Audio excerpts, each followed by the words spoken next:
If just starting on YouTube and you want to create videos like this, you are talking to the camera, as well as any sort of shoot where you just want to use a camera that you want to learn and grow into, or want to have a ecosystem that you can eventually transition into creating the kind of videos that you find inspiring, like even travel vlogging or a studio setup with 10.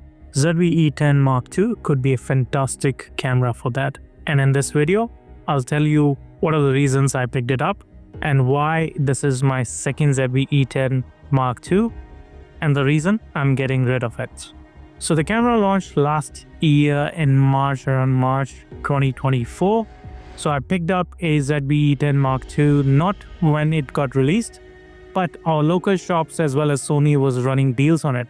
So I was able to get a Sony ZV-E10 Mark II, just the body by itself, with a Sony microphone set along with a headphone set. And the reason I picked it up is because I literally wanted to sell both of those things and take that money off the money that I paid to buy the camera and still get the user experience of using that camera. And that's what I did.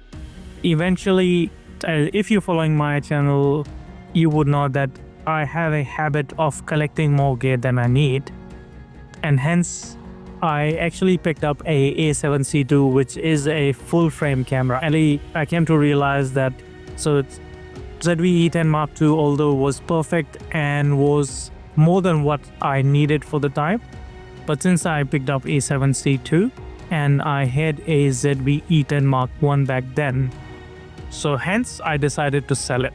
I picked up the combo for $1,550.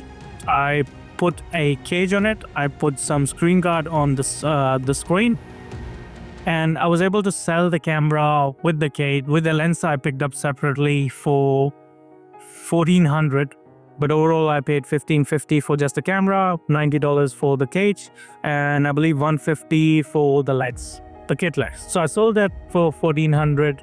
Then whole things were great.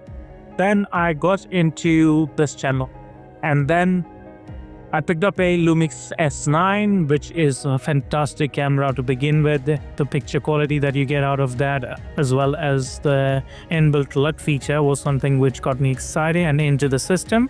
But then I realized all those cameras are too fancy for me to put them on desk, and it was too much hassle for me to set up the desk every time I want to create a video where using sort of a studio sort of environment.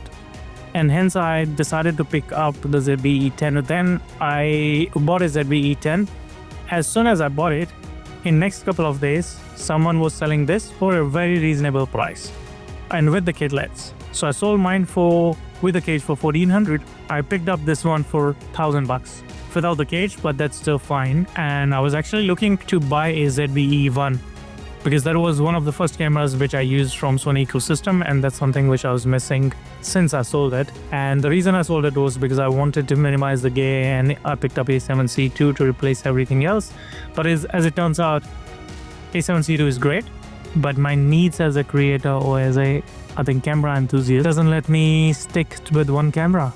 And it turns out not to be even one camera system now, because I've got a Lumix system as well as Sony system. So if you're someone who's just starting YouTube, ZV-E10 Mark I as well as Mark II, if you have the money or if you find a decent deal, the ZV-E10 Mark II is perfect for that. And the reason you should pick up a ZV-E10 Mark II is because you would be able to build up your lens collection, which you can use if you transition to buy a full frame sort of setup like ZV-E1, FX3 or A7S III, which most of the creators that use Sony ecosystem use. Well, they'll give you a gateway into the Sony user interface as well, which means you would be able to practice all the manual modes, all the way that the menu works, all the way that the lenses work, as well as learn the basics of framing, lighting, and a lot of other things. And maybe you would be able to defend the temptation of not buying a full frame camera later, and that would suffice for you. I know a lot of creators which are just using a DJI Pocket 3 for the likes of ZV-E10 Mark I still in 2025, and they got millions of subscribers. So it's not like you need a fancy camera. It's just that if it makes you happy, buy it. Otherwise, just save the money and buy the camera that you think you need. But But here's the secret. Camera is just a tool.